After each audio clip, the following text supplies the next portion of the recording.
Well, it's time for the seed potatoes to be started off, and before actually putting them into the ground, no matter how big your garden is, or even if you don't have a garden, you can still grow potatoes. You may recall, if you go back in the YouTube series, there's a few items using these kind of bags or containers. This is a potato bag, so in a garden centre you just ask, have you got a potato bag, and this is probably what you'd be sold. And you can put maybe 2 or 3 of these seed potatoes in such a bag and get yourself a reasonable crop, a few meals out of it anyway. But when you go into garden centres now, you'll see these kind of bags, netting with small seed potatoes in them. I have Orla seed potatoes there. This is Carlingford. I won't be opening these yet because these are second earlies, and they'll be going in March or so, whereas I want to start these off now. The Orla, which is the first early potato. I'm not growing main crop, by the way. Main crop go in later, and the trouble with the trying to grow main crop is that you really have to control the blight problem, whereas the first early and the second early, they'll be out of the ground before that kind of muggy weather starts, which is damp enough for blight. So we start off with today's work with the Orla, which is a term which gardeners are familiar with, which is chitting. That's C-H-I-T, by the way, and it is a way of starting the potatoes to grow without putting them in the ground, so that when they have started to grow, they will be already underway, and when they go into the ground they'll continue to grow rather than just thinking about starting as soon as they're buried in the ground.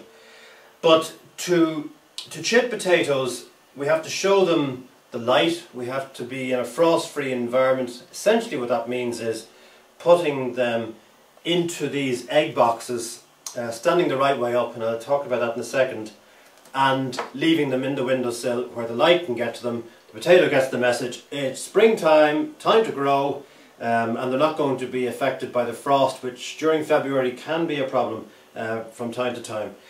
So, putting them into the egg box requires that we take a look at them and look to see where the top is and where the bottom is. Now essentially the top of the tuber, the little seed potato, you will notice by little buds really, and that's where I suppose the stems are going to come out of. And if you put them upside down, well, the stems will come out, but as we discovered in a previous experiment, they go down and then they do a U-turn and they come back up. So by the time they've reached the soil, they've used all this energy, and you're actually just giving your potatoes a better start by putting them the right way up. So the root will be coming from the part that looks a bit like a root, and then these kind of yellowy parts, which are the buds, are the top. So we'll stick the buds facing up towards the light.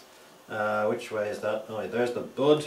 Right, there's the bud coming up there. So put them in there, and when we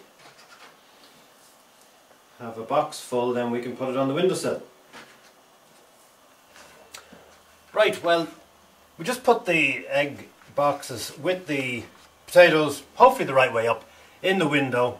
Leave them to start sprouting.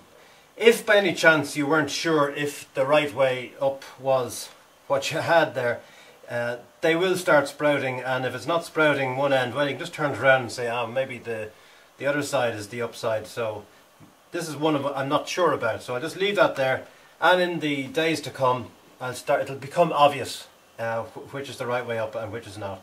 And once they are sprouted just a little bit, now they don't have to be long sprouts, they're ready to go into the soil.